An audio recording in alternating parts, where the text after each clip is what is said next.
Check, mic check, 1, 2. Yo, is this thing on or what?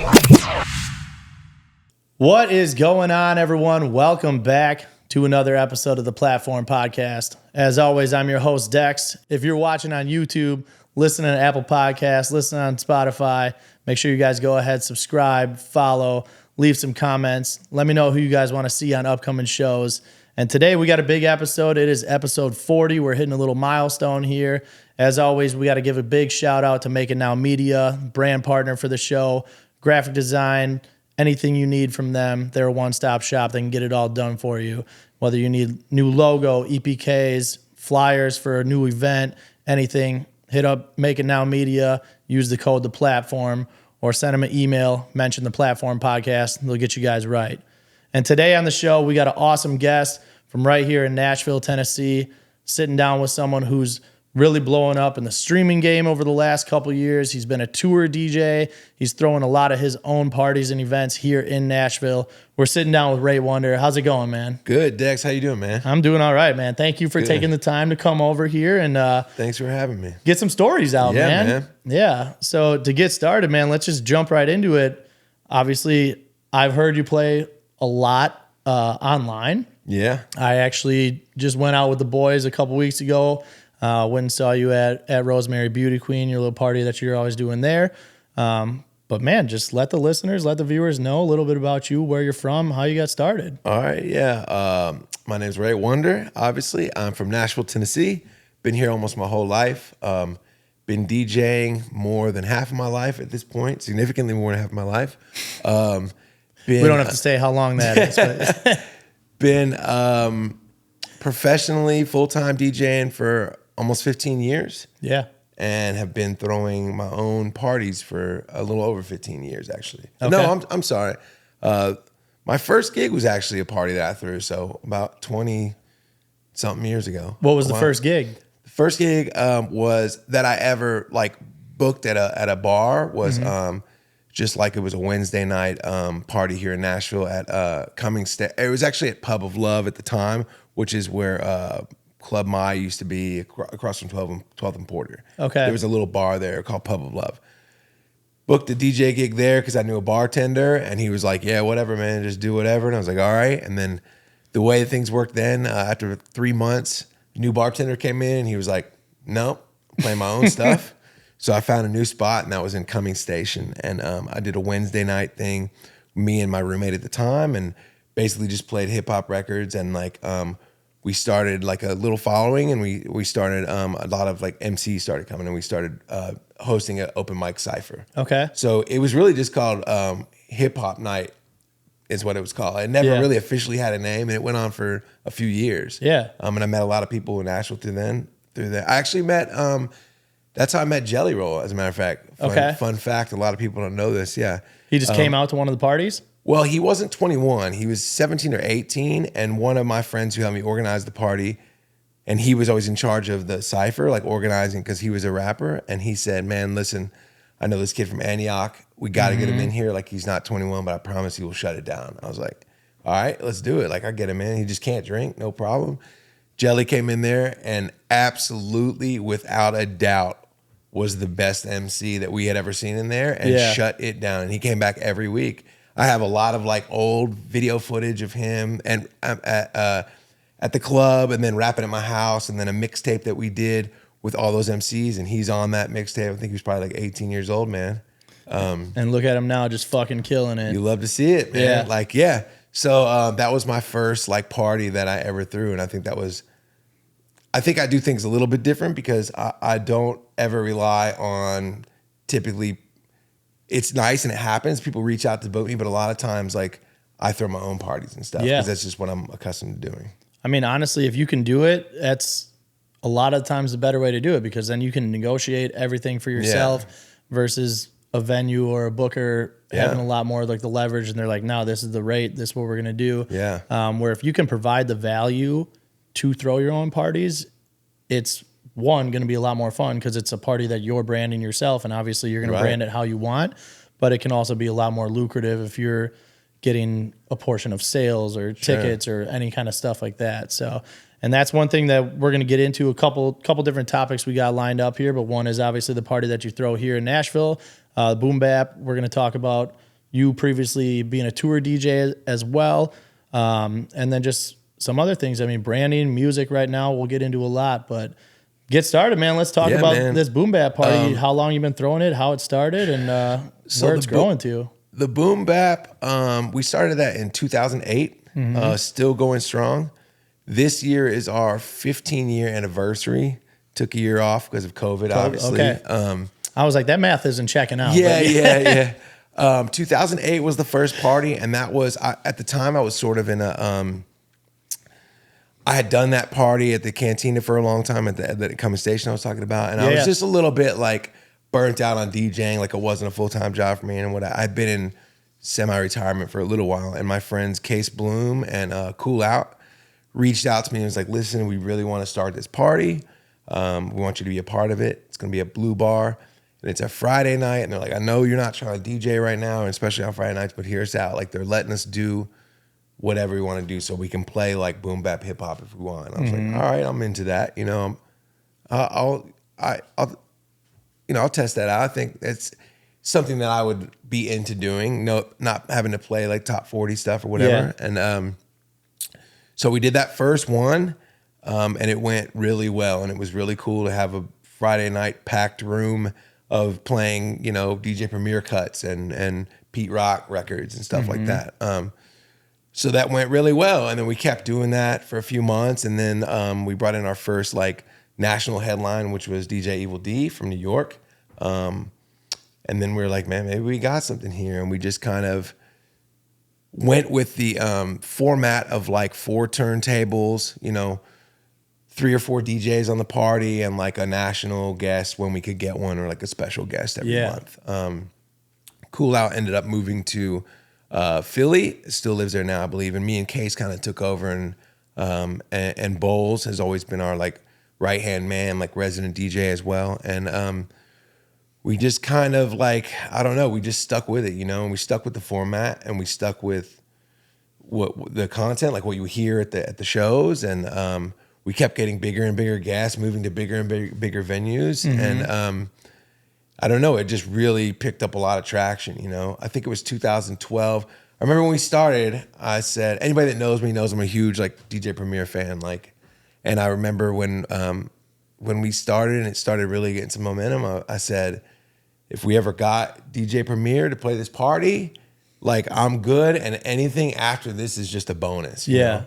And I think it was 2013. I can't recall, but it was somewhere around then was the first time that we got Premiere. And I was like, this is it, man. Like we did it, you know, and we've still been going 10 years past that. So, I mean, even still now, you guys got next week, you got Scratch Bassett, who obviously has got to be up there as one of the GOATs in the DJ game too.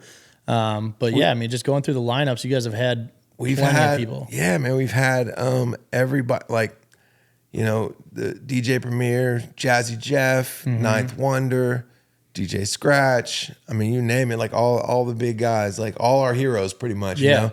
And there was a time where our kind of strategy was to book a lot of guys in those guys' circles so that they would get eyes on it. And then eventually they'd be like, hey, and that happened. I remember the first time that happened was with Jazzy Jeff. Like he tweeted at us and was like, all my friends are playing this party. Like, I've got to play this party. And I was like, whoa, like Jeff is tweeting us. And then the same thing with Ninth Wonder. Ninth Wonder tweeted us and was like, dude, I got to play this party. Like in Nashville at this, you know. So that's just it. We sort of got a reputation that way. Like, and they all said, you know, all those guys like really went out of their way afterwards to say like it was one of their favorite parties they ever played, which meant so much and still means so much to us. So, and that wasn't us obviously like in a contract, like you got to like tweet. So it was like just organic, like, and it really showed us like if you just stick to what you love and just like do it, like it could, those kind of opportunities just arise, you know? Yeah. And I become friends with a lot of those guys, even like Bassett, for example. You know, the Bassett party's been a long time coming. Like even before COVID, me and him were talking a little bit about doing it. Our schedules never lined up. And yeah, again, so that'll be Saturday, May 11th. Yep. Coming up in a couple weeks. Yeah. So talk a little bit about the format of the show. Are you doing 4 turntables, 2 mixers, and then you guys switch every 5 songs?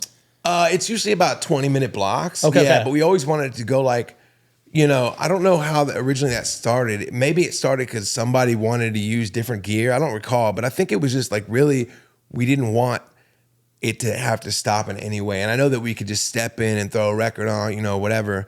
But so then we just really liked that format and stuck with it. And we've always done like 4 turntables, 2 mixers. Mm-hmm. And then so if someone wants to jump in, they could just jump right in. We don't totally stick to a block, a 20-minute block, but it's usually about that. And it usually, we started off the night chill. Like if doors are at 9, it'll be low key, like more chill, and not like the heavy hitters till later. And also we've always been really good about, the ongoing DJ debate, like how to open for a headliner, So there are just certain songs like as at our party, if you're like not the headliner, you're probably not going to play like Annie Up, like MOP, just in case, because like the headliner might want to play that. That's just one of those ones. That's just a classic boom bap vibe. Yeah, it is. Especially it's like that 12:30 a.m. peak, like room full of people get hype vibe. Yeah. So you don't really want to drop that one at 10, And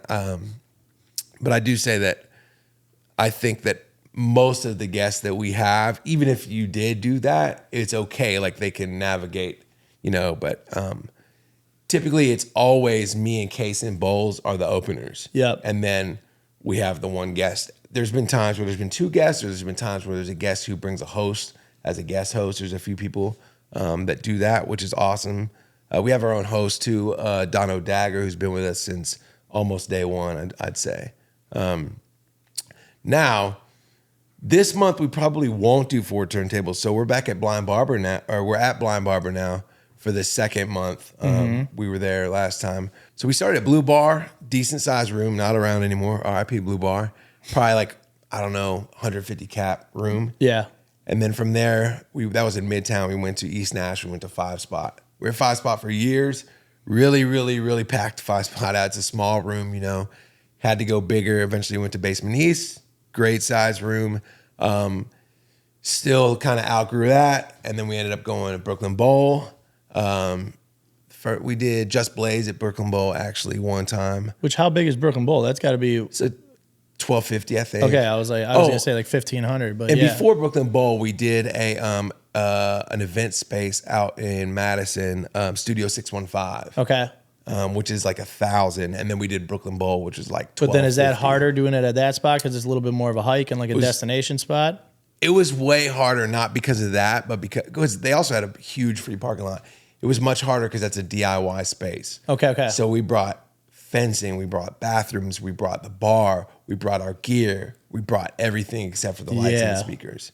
So that one was really a lot, and we would really have to. Everyone we did there, we had a huge special guest to make sure. Like we had Ninth Wonder there, we had Scratch there.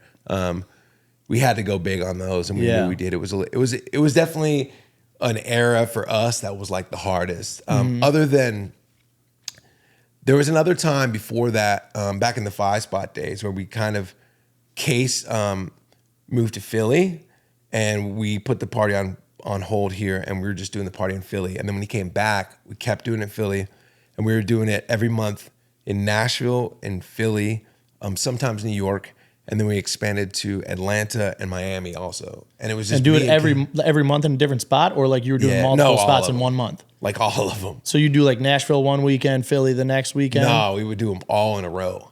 So he would do Philly, and then he would come to, and then we would go to Miami. Holy shit. And we would do Miami Thursday, and then we would do Atlanta Friday, and then we would do Nashville Saturday.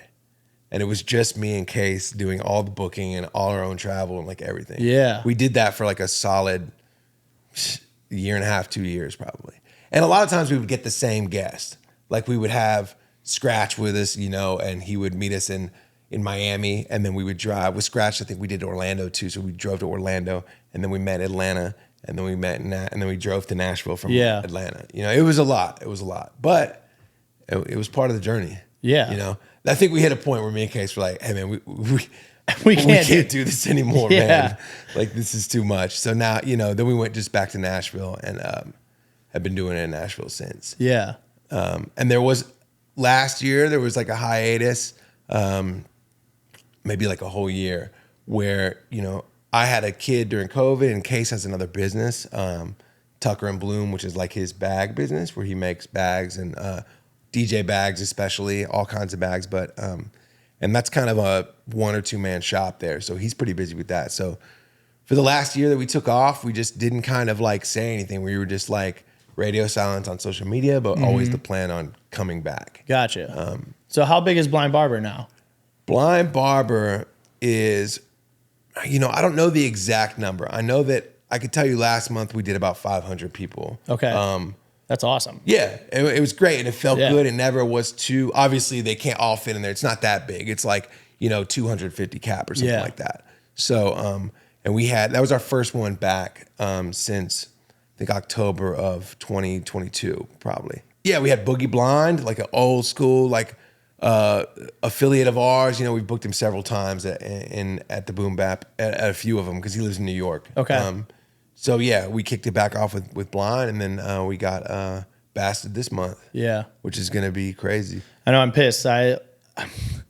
It's funny because I was like, we have a trip booked to Mexico because my girlfriend graduates with her master's this weekend.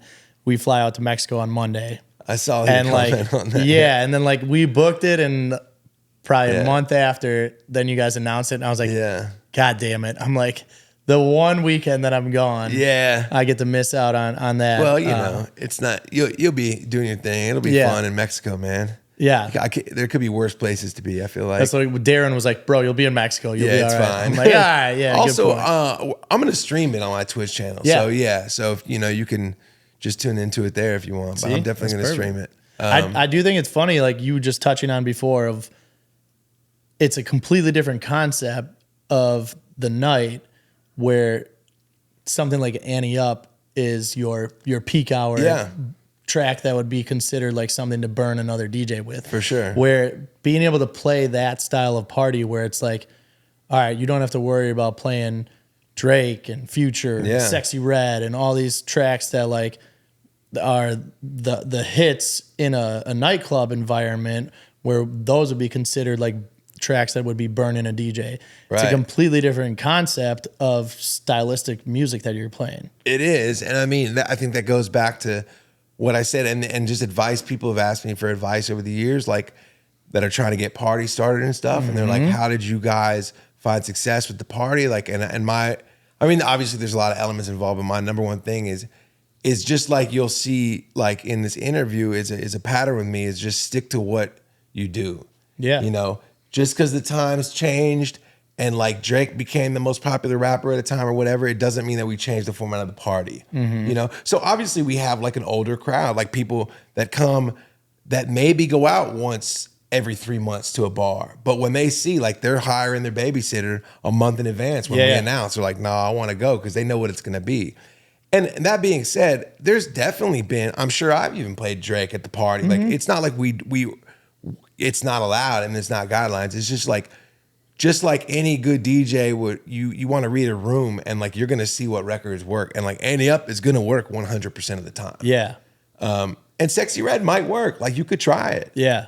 But so we're not like strict. Like, oh, you're not gonna be asked back if you play this one hit song that's out right now. Sometimes late night we sort of go into, like, we are in the South after all. We go into like Dirty South bangers, I guess. Okay. Like and like for Some example, crunk music. yeah, like some of the ones that really still to this day go off are like Bone Crusher, Okay. like Never Scared, like something like that, where Lil Jon, like an early 2000s like Southern like hit. Those still go pretty strong, and they're pretty big at our party late night. Yeah. It could turn into that vibe. Definitely did last month, and it was fun, man. It was a vibe. That's awesome. Yeah. Yeah, just being able to play something that you guys like stylistically, and I feel like it makes the environment and the vibe of the room probably so much better too, because when you're looking up and you see the DJ enjoying himself and just vibing and having a good time, like that energy wears off on the dance floor too. It does, yeah. For sure. And I mean, it's just like consistency, just like with anything else, you know, any restaurant that you like to go to, you know, it might not be a 5-star restaurant, but if you know what you're going to get every single time you go, then you're more inclined to go there. Yeah. You know, and you're going to tell your friends, hey man, we should go because this meal at this place is great. You know, It's that's good how this, every time. Yeah. you know, and also like stay true to yourself. Like we've always, even if a record is, if I know it's going to go off, but like, I don't really like it, I'm probably just not going to play it, you know?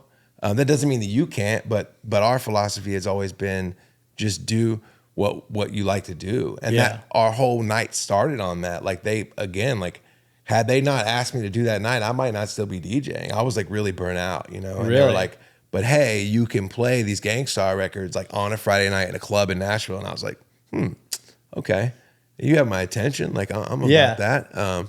And that was also me like bringing, I don't know, Serato was out, I guess, in 2008, but I didn't have it. And Bowles came up with the name. He used to call me Big Crate Rate because I used to show up with like, I had an Acura Integra hatchback and the whole back would just be full of crates of records. Like I would show up with like 6 crates of records. Just refuse to switch over? It's like, yeah, dude, I don't know. I don't think I switched over till like 2011 or something. Yeah. Even at 5 Spot, our second venue, I was still bringing records.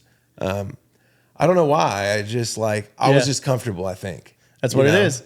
I mean, if you're comfortable with what you know, yeah, you're going to stick with it. But which is why I still like turntables better than controllers or CDJs. But I, you know, I'm not like, 2 things I'm not is I'm not like a gatekeeper in any form or fashion when it comes to DJing or streaming. Like I am not. You can ask me, you could call me, can you help me with this with my stream, or what's that song that you played, or you can ask me in the chat or in my Discord and I'll tell you. Like I am not that, and I'm not also like a shamer of like technology when it comes to DJing. Yeah. You want to use sync? Dude, use sync. Anything that's going to make you better and make the set better and make it better for us and something we can learn from, like I'm about it. Why not? Like why? And that's what I think of like Jazzy Jeff and like Scratch talking on that panel that they did where they're like, the fucking crowd doesn't know if you're using sync. So and it's they like, don't care. Yeah.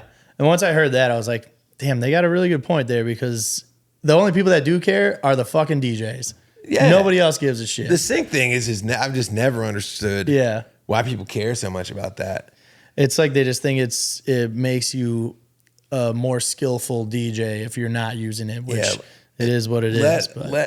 Tell that to someone who's using sync and hasn't had set their beat grids properly, and it turns on them in the club. You know, like Grimes. Then exactly. Yeah, Grimes. Yeah.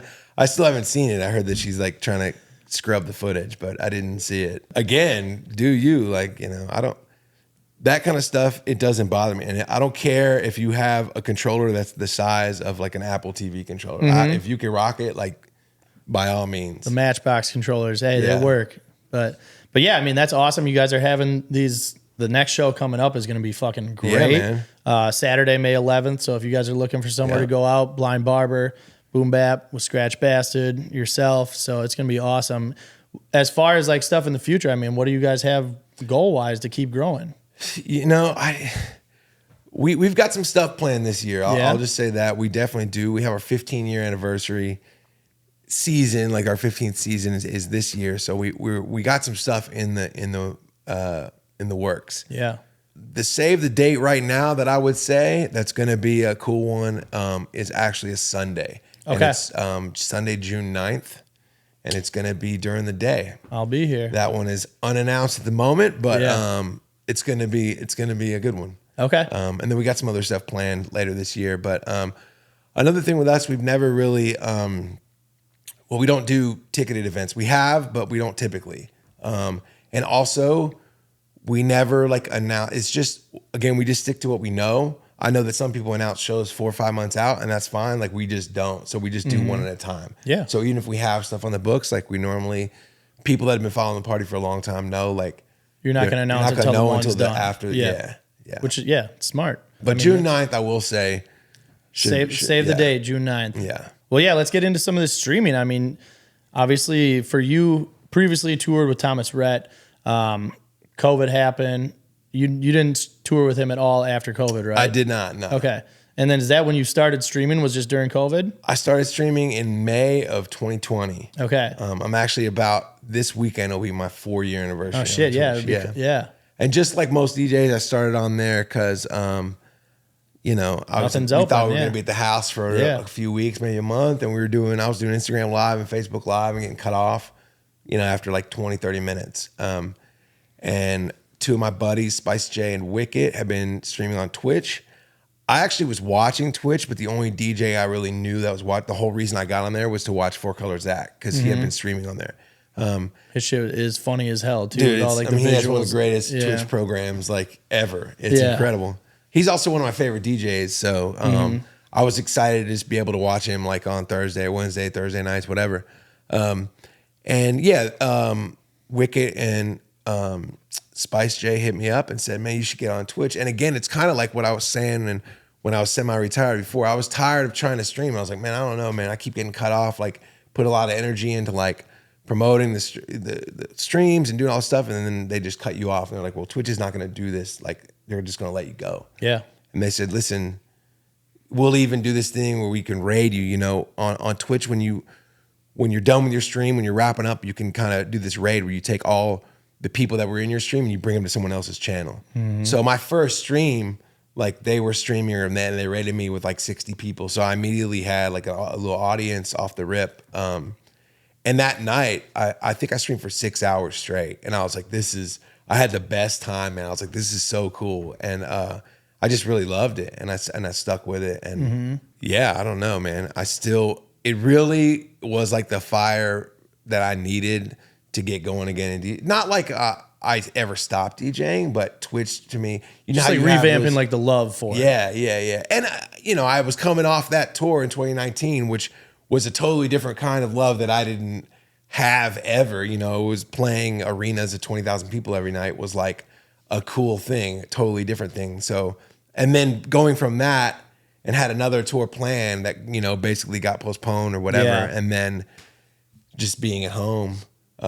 And was about to be a dad too. So I was like, I needed that. I really needed Twitch. And a lot of people still tell me this day, like the viewers needed it. Obviously everybody did. So I had something sparked with when I got on Twitch that it really, I don't want to ever lose that feeling of like, I love streaming, Yeah.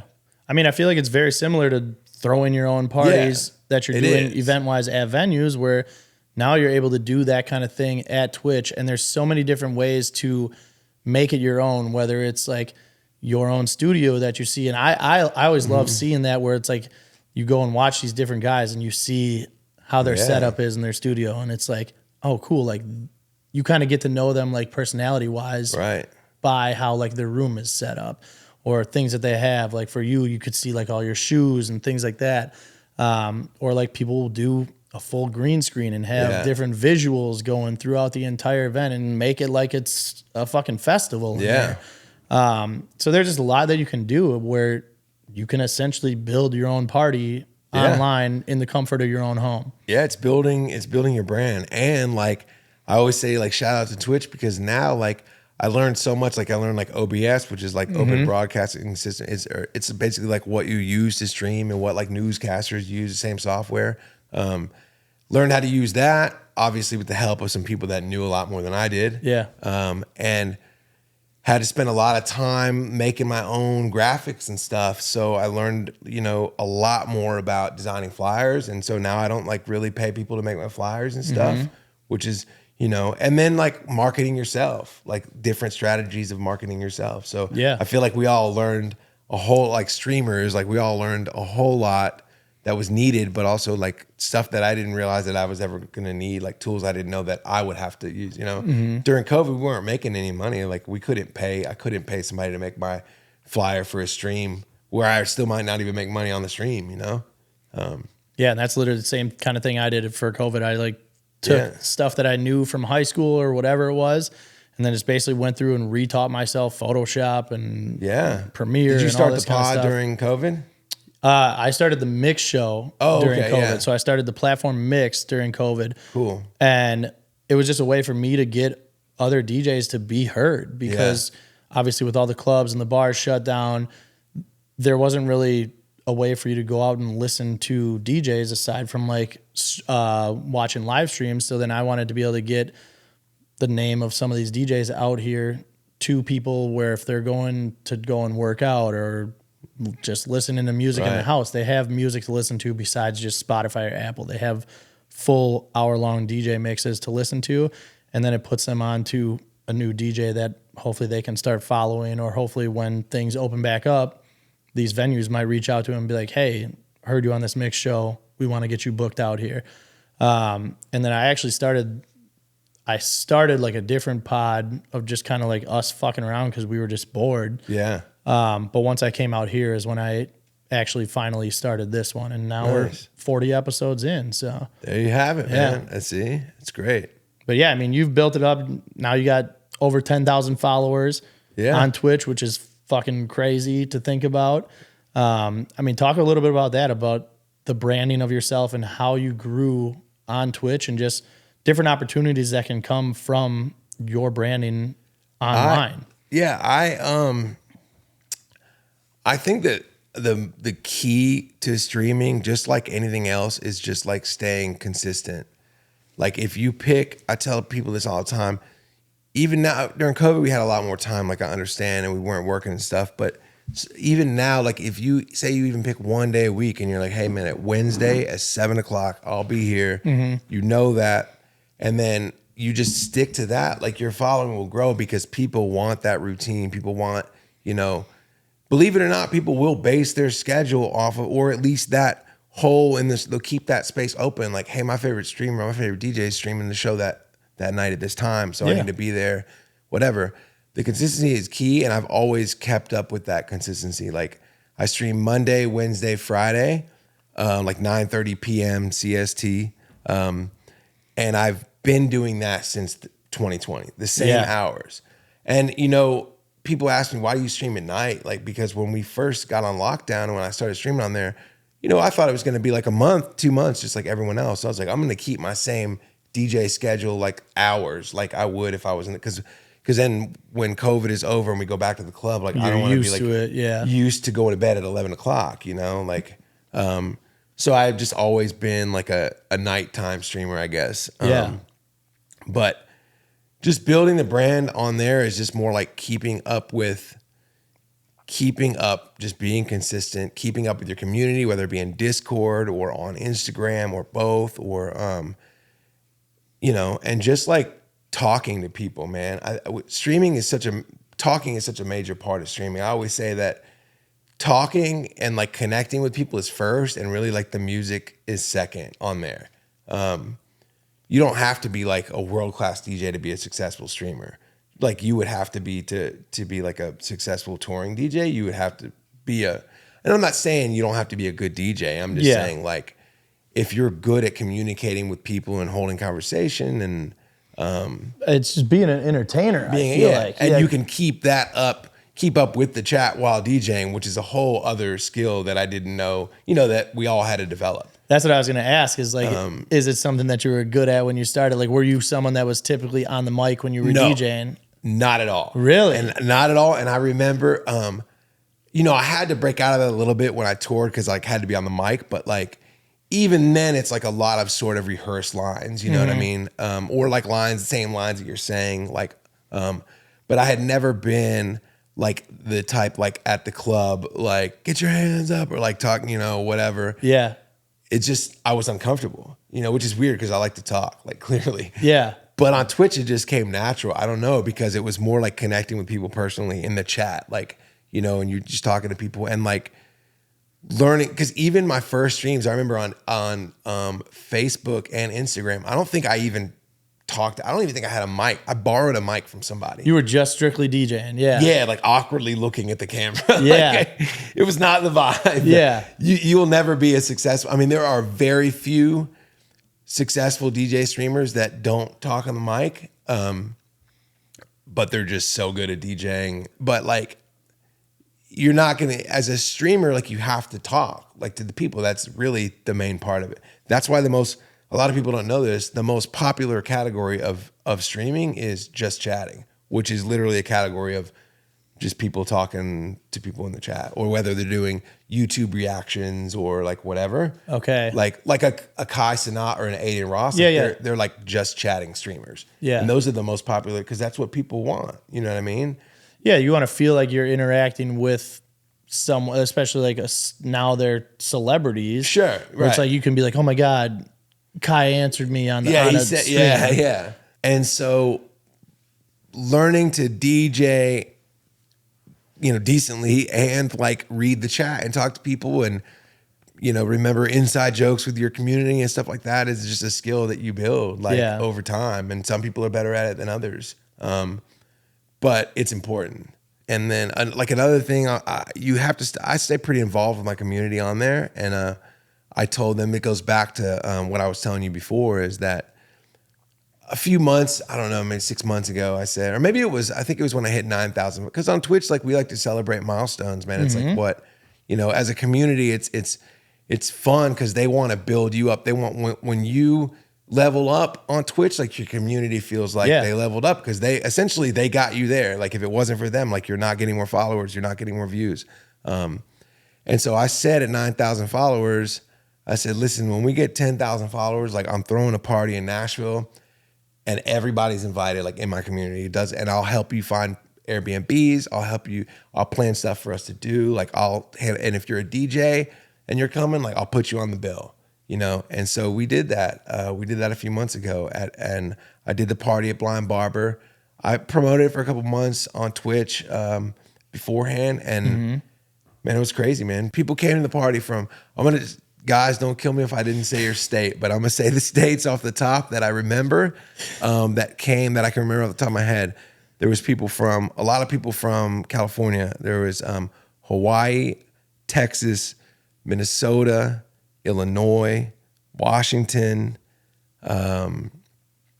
Louisiana, of course, Tennessee, and there might have been a couple more, but it was really, really cool to see that people travel here for the weekend and come to the party, man. And we streamed it, and everybody had a really good drunken time. Yeah, it was fun.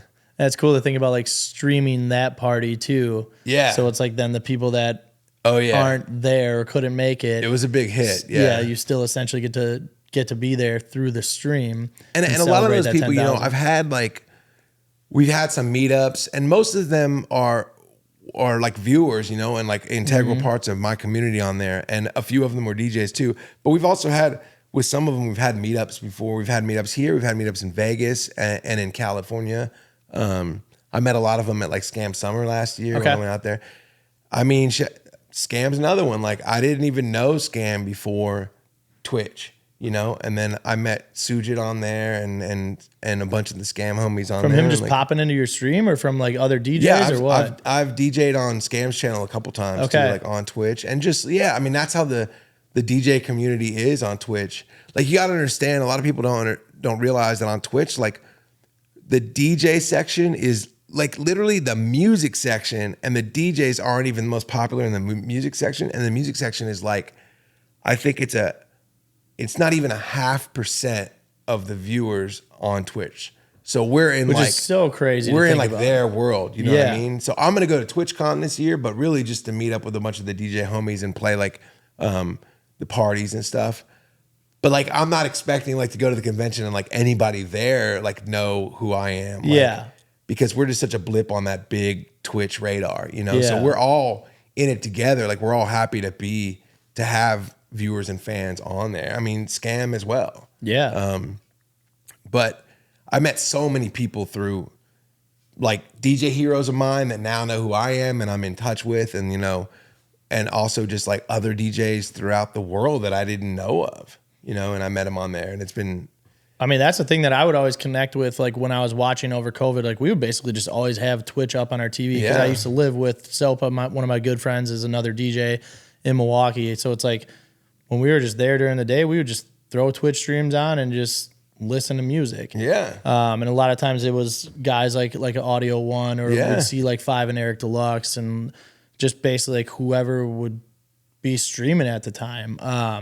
But that's always one thing I noticed is how like close knit the DJ community was, even on something like a streaming site, where like we were talking about before, those raids, like people would get done and then everyone would just go to another room. Next party, yeah. Where it's like their following might have never heard of this DJ. They might have no idea what stylistically this DJ is going to play.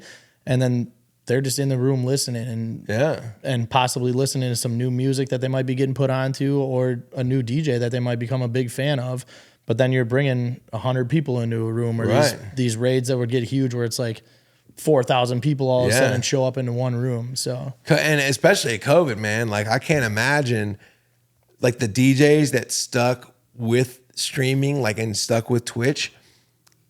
If we're 4 years in now, if there was ever like a lockdown like that where there's super high traffic on Twitch, I mean, our views would just be crazy. I mean, just through the roof now. If everyone's just at home, you know, that would be pretty cool. Yeah, you know, you still see growth, like obviously, like it's and like you said, like I remember the first time that Scratch Bastard ever rated me, and like Scratch Bastard has a huge following on Twitch. I mean, he's very consistent. He streams every Tuesday morning. He has a show called Tuesday Morning Coffee, actually. And, you know, even now he still gets, 1,000 concurrent viewers like for 5 hours straight. And the first time he rated me, it was like all the people in the chat like saying like, this is so cool. Like I didn't know who I was or whatever. Like, and got tons of follows and actual like real exposure from it. And also like Bassett is one of those guys where his fans like really trust him and his taste, and they know that in a raid he's not going to bring them somewhere whack, and he's like,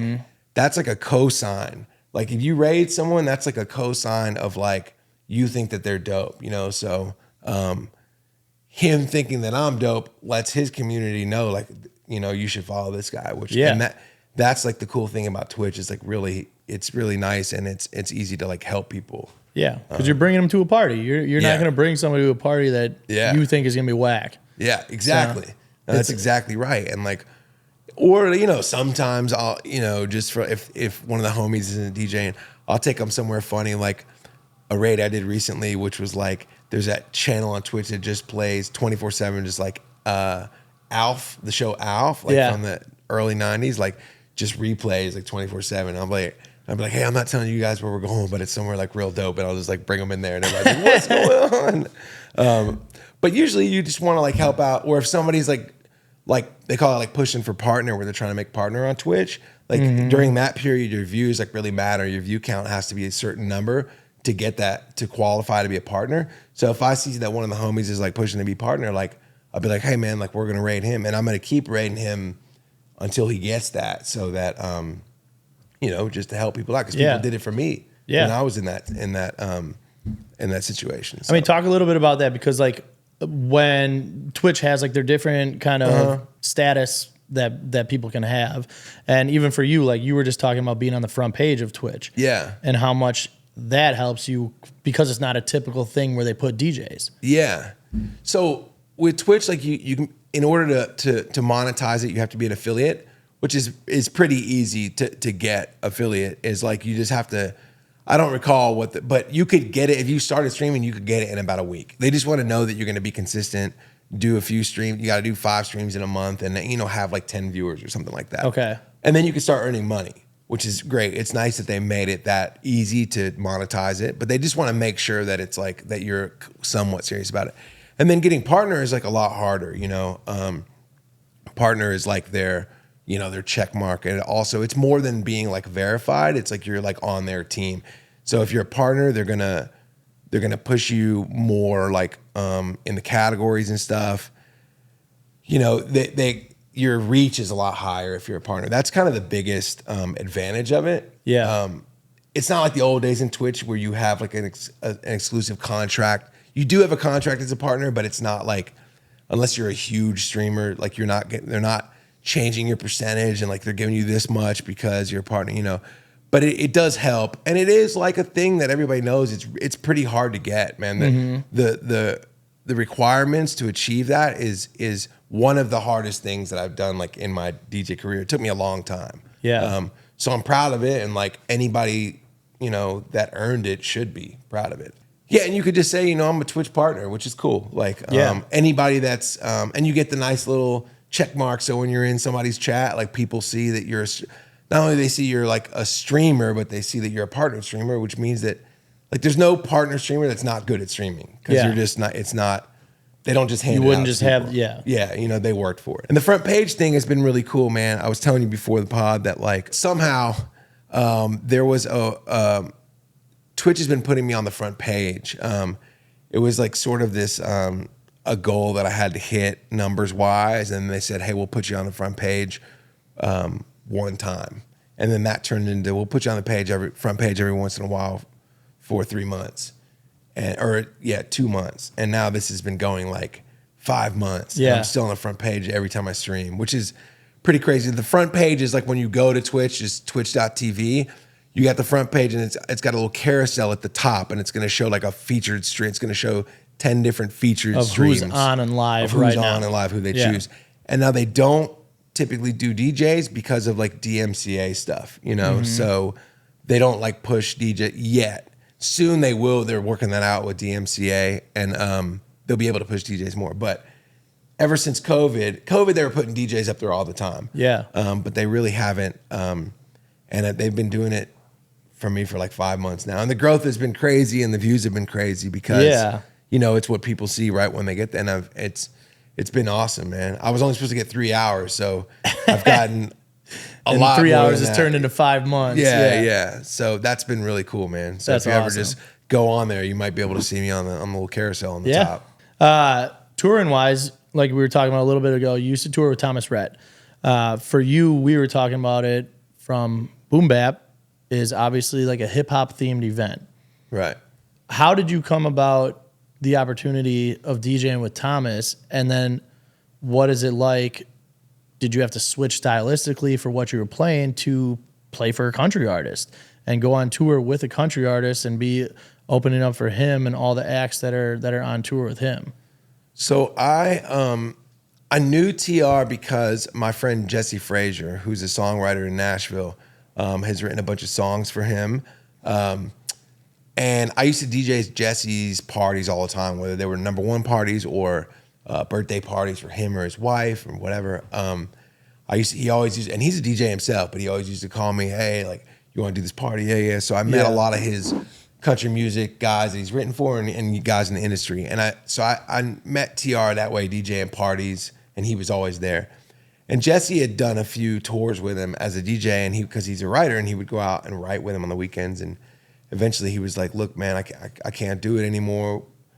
TR said, "You know, would you be interested in doing it?" And I was like, he's like, you know, at least like, you know, you have coffee with him or something, and you know, talk about it. So I talked to TR. I said, "Look, man, I don't play the country. Like I always at Jesse's a huge hip hop fan. I'm always playing hip hop, or if he had like a 90s theme party, I play like 90s pop or 2000s, whatever he want. But I just don't know country like that. I mean, I just don't." And I said, "TR, you know, I don't really, I'm flattered, and I'd like to do it, but I don't know country music like that, and I don't really feel comfortable." And he's like, "Oh no, I don't want you to play any country music." He's like, "I'll do that. It's fine." He's like, "Just play, you know, do your thing. Like play the stuff that you play at those parties and stuff. Play 90s hip hop, play early 2000s hip hop, and like some pop and stuff." And I was like, and then Jesse kind of gave me like a rundown of some songs that he'd been played in the past. Yeah. And I was like, "Oh, I can do this, Yeah. you know, for sure." And you know, it was cool. It was like, especially that last set. So my last set, I would kind of do like, I would do doors and then in between opening acts. And that last set was like a 25-minute set where it was like the one that really counted, you know, the one that you had to be on the mic for. It's dark outside, or in the arena, the lights are dimmed and it's like go time. You got to get the crowd real hype before he comes out. And for that one, I was playing everything. At the time, like a big song was like Cardi B, like I Like It Like That, you know, like Lil Jon, Get Low. Like I remember that one. That's an easy one to get people involved in, window to the wall stuff, you know. Yeah.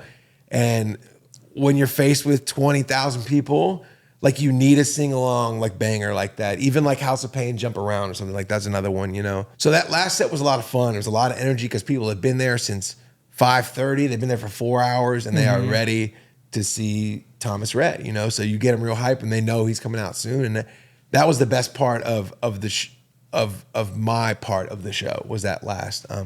But you know, it evolved over the months. Like I would switch it up with songs, and I would try new stuff, and I would try some country stuff. And a lot of times, like he would bring writers out on the bus and that was the bus that I was on, and they're recording songs, and like he's like a workaholic, man. He writes the whole time, like crazy. And there's a studio on the bus, and they're recording songs. And sometimes he'd be like, "Hey, throw this one in. You want to throw this one in tonight and just see how it does?" Like a song they cut like yesterday, you know. And it was cool because I get to talk to the crowd and be like, "Hey, you guys want to hear like a brand new Something song new, that nobody's yeah. ever heard?" Yeah. Like, and people like, and then in between acts, when I'm on the bus, he'd be like, how did they react? Did they like the song? And sometimes he would even perform a song that they had just recorded. Mm-hmm. And I used to sit in their crowd or whatever and think, man, like, this isn't like a bit. Like, he actually just recorded this song. Like, because he would tell the people, like, we just recorded this. Like, and I'm like, no, this isn't a bit. Like, he really did, man. It's like crazy. the DJs at the music festivals being like, I just made this in the green room. Right. Yeah. And we did that, man. It was cool. And he always used to ask me in between sets, like, how's the crowd? Like, how are they feeling? Are they, because he, you know, just like anybody else, like, he gets nervous too. Yeah. Even though I'm like, man, it's crazy because like all these people are here to see you, like they're upset, like they love you, man. Like you can't do any wrong. It doesn't matter. Even if they're like a dead crowd, like they won't be when you come out, you know. But he's still very mindful of that stuff, and it really impacts like his performances and stuff. Yeah. Like, I used to say like, I don't know how you do this like 3 nights a week. Like this show is crazy, man. It's a lot of work. Yeah, it's got to be draining, and especially just like the travel and everything. I can't imagine that. But then like straining on like your voice and just having the energy to just be on like every night. And if you've seen that show or you've seen him live, man, it's not like a sleeper show, man. It's a high energy show. So that like 3 times, I remember you being like, man, you're a beast, dude. Like I had a new respect. That was the first time I'd ever done anything like that. And seeing all the behind the scenes stuff. And I'm like, man, it's a lot of work. Yeah. And you really got to be on your game, like physically and mentally, to do any kind of tour like that. What was your favorite spot from the tour? And the favorite spot, without a doubt, Madison Square Garden, man. We did Madison Square Garden, sold out show, and it was pretty unreal. Yeah. I think it's everybody's goal, like to somehow end up on a stage at Madison Square Garden. Yeah. I don't know how I was lucky enough for that to happen to me, but it was really a phenomenal experience. And even like the energy that day was so much different than the other shows, man. Because this was like the one that really counted. I mean, you sell out Madison Square Garden, man. Like that's a dream. So I don't know, man. It just feels it's way different, man. Yeah. It's so much history in that building.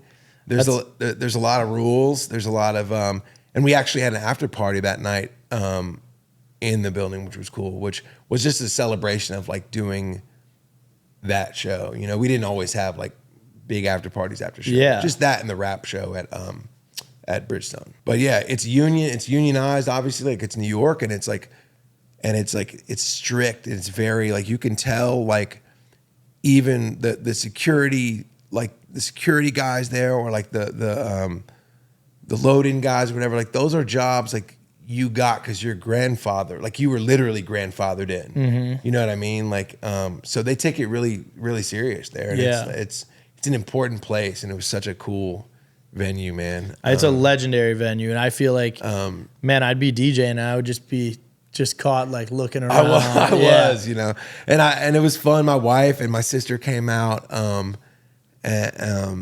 see the show, and like we hung out in New York and stuff, and it was just really unforgettable. Yeah. I remember after the show, we were at the after party, and he was like, we did it, man. We did it. I was like, I didn't do it, man. You did it, man. This is crazy. Like, congrats, you know. You're on the billboard out front of Madison Square Garden. It was a dream, even to just be the smallest part of it, you know. So without a doubt, it's not even close. Yeah. Highly recommend if you ever get to DJ there. If I ever get to, I'll let you know how it was. Yeah, for sure.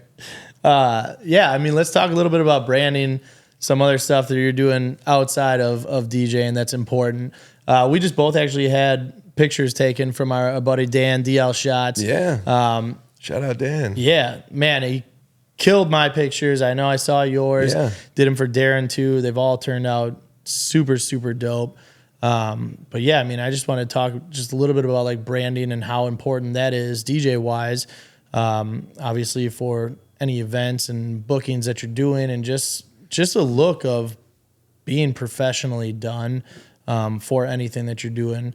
Is an EPK, is that something that you have, or do you not even really use one right now? Honestly, it is not something that I have because, as I said before, I've always kind of like relied on myself as far as booking and stuff. So, you know, and I've been asked for one before, but it's never been like a deal breaker. Exactly. You know what I mean? Luckily, I have other stuff with my brand that people already know. So if I come recommend it or something like that, it's not something I have to shop. I feel like it's very important if you're shopping yourself, in my opinion. And I don't think it's, some people argue and say that it's a little bit dated, like having a business card, and I disagree. Yeah. Because agents and stuff like, and club promoters and stuff, if like just say, hey, check out my Instagram, I don't think that's good enough. I think that EPKs are pretty important. The length of them, I don't know. I mean, I know I've seen stuff added in there that maybe I'm like, you didn't have to talk about the gig that you did 15 years ago or whatever. But I do think it's important. But I honestly think that the profile, like, you know, like you said, Dan, I got my pictures done from Dan. It had been a while. I hadn't had my pictures updated since the first time I did Bonnaroo, which was like 2018 or something like that. Okay. You know? So I was like, oh, it's 6 time. years since, yeah. Like it's time. I think that is pretty important because nowadays so many people, like if they want to, like if you even make a flyer for this pod, like you're probably gonna be like, hey, can you just send me like a picture? And it can't be that. People I know now from making flyers, like it can't be that photo that someone takes with an iPhone in the club. Like that looks cool in that setting, but like on a flyer with graphics in the background, typically it's not going to work. Yeah.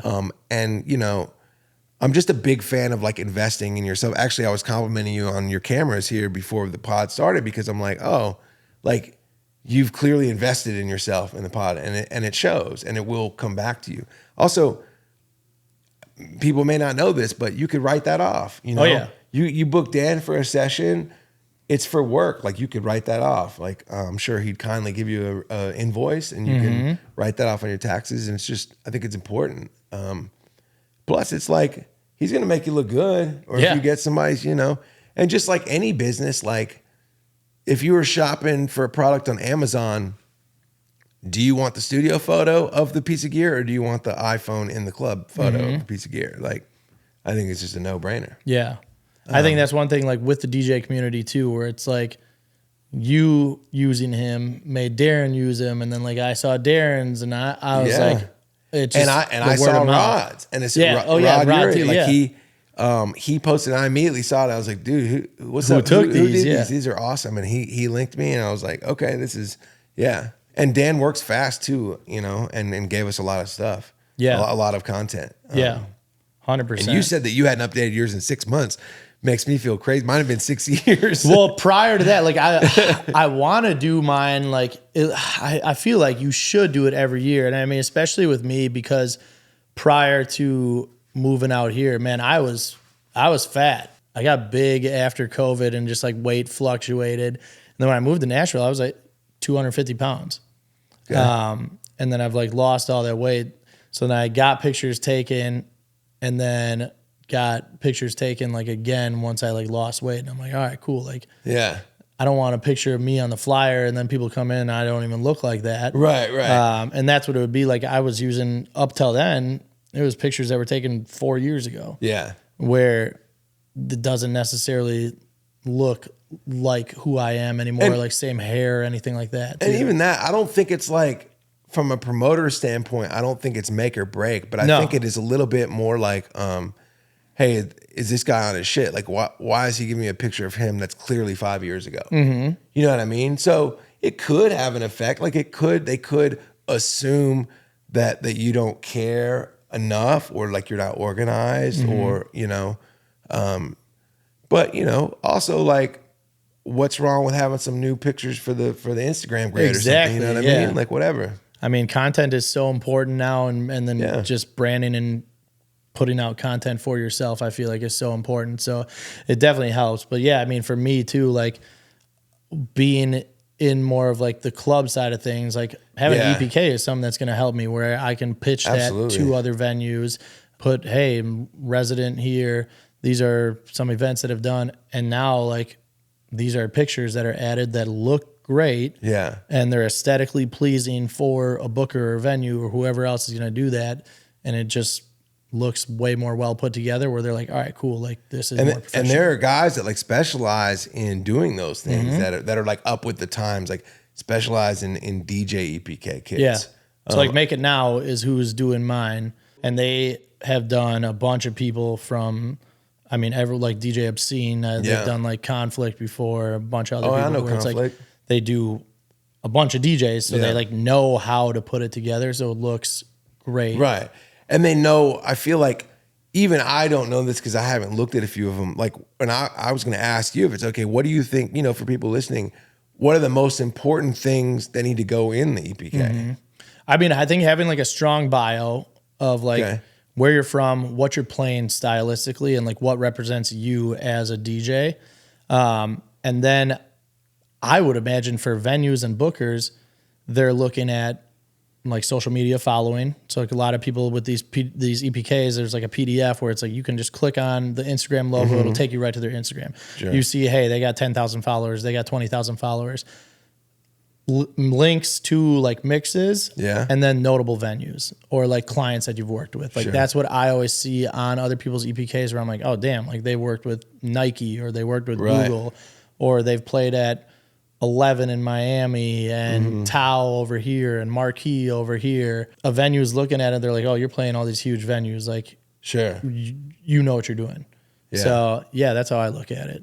Just like the quick hitters that are going to be the eye catchers for people are definitely like some of the more important things. So, but yeah, man, let's get you into some rapid fire here. And we'll get you out of here. So All right. I was going to just put it for you for a question, but what's one venue that you want to perform at in the future? Oh, I know. And what's a venue that you would like to have Boom Bap at in the future?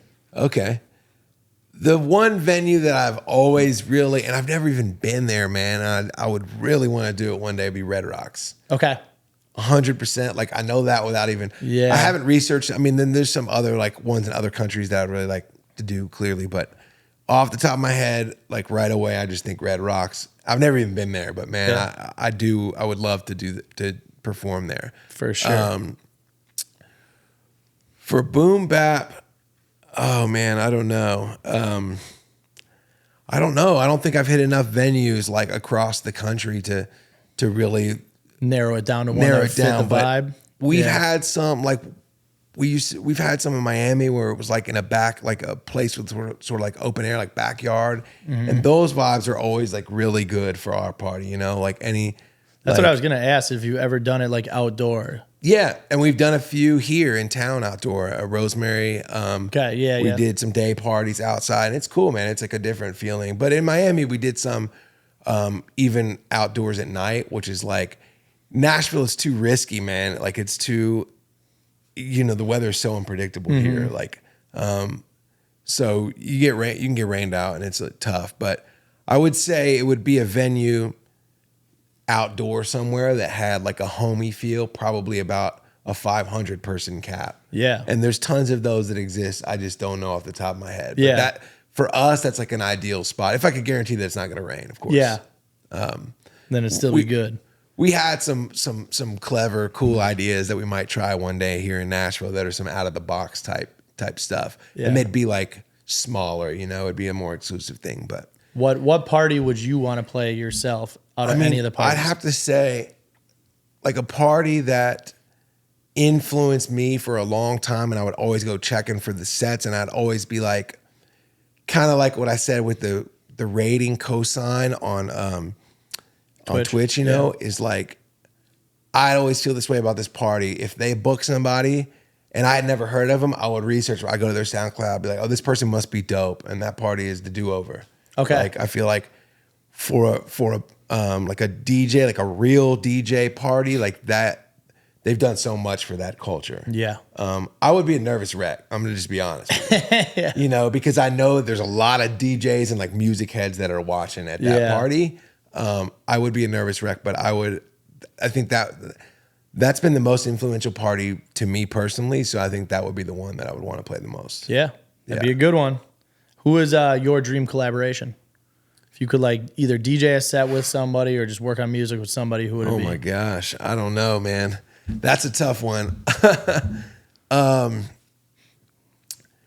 really don't know, man. I mean, and to be honest, because I've worked with so many of what that answer would be. That's what I was gonna say. Is like Premier's already an answer on there. Yeah, I mean, there's so many of those guys like Jeff. So many like super influential people. I mean, I would honestly say Bastard probably, but like that's gonna happen. And actually, not worked with him, but he DJ'd at my house one time. He streamed from my house when he was in town. Okay. His Twitch show. So that was, stream for 5 hours. Like, man, that's pretty cool. Like, just like in my studio, that was like another thing that would literally never happen if it weren't for Twitch. So, but I've always been a huge fan of him, and I'm not just like promoting the party. Like, that's just like real shit.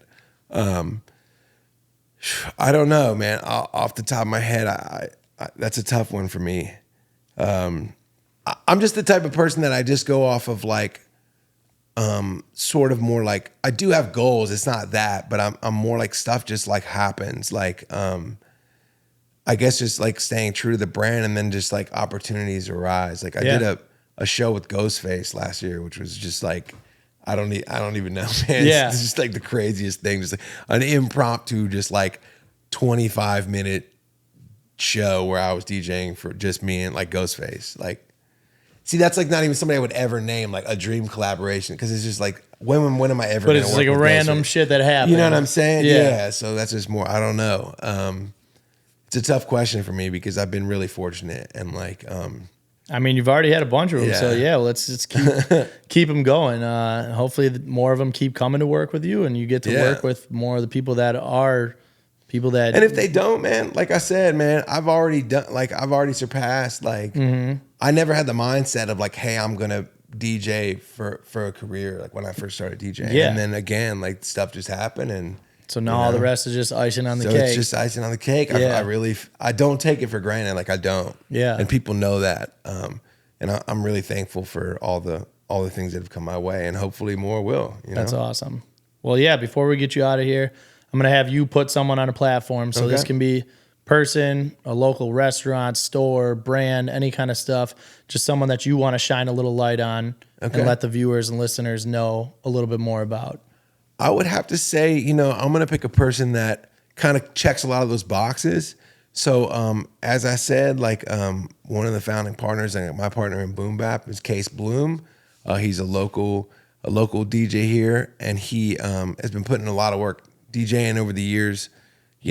Obviously countless gigs and stuff. And like me and him have worked so hard on Boom Bap forever. But also, he owns a bag company. And a lot of DJs know it. It's DJ relative because he makes DJ bags, and he makes probably most notable, the one he's known for. He makes a bag called it's the Rich Medina 45 bag. He's gonna kill me because I forgot the actual name of it. But anyway, it's the Rich Medina 45 bag. It's a bag custom designed for 45s, which if you don't know, are just like the small records that usually have like a song on them, and it have become really, really almost like cult popular within the DJ, a niche part in the DJ community. And he makes those bags right here in East Nashville. And he makes regular record bags. He makes backpacks with, the hold your DJ, like geared towards DJs. Okay. And his company is called Tucker and Bloom, and it's tucker-bloom.com. Okay. So check it out, man. That's a good one to put on the show, and a perfect person to a DJ and a local craftsman, if you will. Exactly. And, it's relevant, like I said, man. They got all the good DJ bags and stuff on there. So yeah, DJs, if you guys are looking for bags, I'll have it all linked in the description here. Go check out Case Bloom, and then see it all. Everything that you want, you can just find on the site, or come visit him here in Nashville, man. And if you're nice to him, he'll probably hook you up with a little discount code or something. But it's cool, man. Like those bags are like, you get them tailored to like, you get the nice little plate that has your like DJ name on them and whatever. Okay. And like, they're cool, man. They're done really well, and they're the design, of course, is him and Rich Medina, who, if you don't know Rich Medina, you just got to look him up, man. Another person that I'm blessed to have worked with in the past. Yeah. Can I plug a couple things real quick? Absolutely. Cool. Yeah. I did just start a YouTube channel. All that's on it right now is a few of my past streams. YouTube is like sort of a gray area with like copyrighted music. Sometimes I'll upload a whole set. I don't upload every one too. I just kind of pick the ones that I really like because 3 a week would kind of be a lot. But so sometimes it doesn't let me upload them, but sometimes it does. Right now there's 5 full 3.5 hour sets on there that you can watch. I would love like obviously subs, comments, whatever. And I can't monetize that channel, so it's not even for that. It's just more of like just to get the word. And if you like it, then there's a link in my bio on there to link to my Twitch. Hell yeah. So my YouTube is at Rate Wonder, and you can check out the Boom Bap at the Boom Bap Live or theboombaplive.com. Well, perfect, man. I'll let you get out of here. If you guys aren't already, make sure you go follow Rhett. I'll put all of his stuff in the description here. Follow him on Instagram. Go follow him on Twitch. Check out the live streams Monday, Wednesday, Friday, and then go check him out. Boom Bap, May 11th with Scratch Bastard. If you are in town here in Nashville, definitely go check that out. And then, man, if you're watching on YouTube, make sure you subscribe. If you're listening to Apple Podcasts or Spotify, make sure you follow. Leave any comments on the show that you got for Rhett. Thank you again for taking the time being on the show, man. I appreciate it. Yeah. Appreciate you. Till next Wednesday, we are out of here, guys. Thank you. Appreciate it. Check. Mic check. 1, 2. Yo, is this thing on or what?